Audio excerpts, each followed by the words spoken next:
ভারতের উত্তর পূর্বাঞ্চলীয় রাজ্য আসামের পশ্চিম অংশের ধুবড়ী জেলায় একটি মন্দিরের চত্বরে পশুর মাংস পড়ে থাকা নিয়ে উত্তেজনা দেখা দিয়েছে। এ ঘটনার পর সেখানে মানুষের জমায়েত এবং ইন্টারনেট পরিষেবা বন্ধ করে দেওয়া হয়েছে। সন্দেহ করা হচ্ছে এই মাংস গরুর। এ ঘটনার জেরে মঙ্গলবার পর্যন্ত 11 জনকে গ্রেপ্তার করা হয়েছে।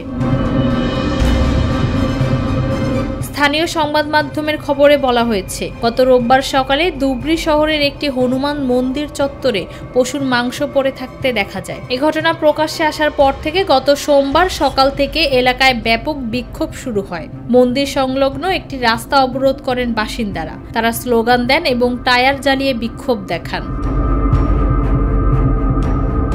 স্থানীয় প্রশাসন প্রাণীর দেহাবশেষ সরাতে গেলে তাদের বাধা দেওয়া হয় বলে অভিযোগ উঠেছে। বিক্ষোভকারীরা দাবি করছে, অভিযুক্ত ব্যক্তিদের চিহ্নিত করে গ্রেপ্তার না করা পর্যন্ত দেহাবশেষ সরাতে দেওয়া হবে না। স্থানীয় বাসিন্দাদের বক্তব্য, এ নিয়ে তৃতীয়বার ওই মন্দিরে এমন ঘটনা ঘটল।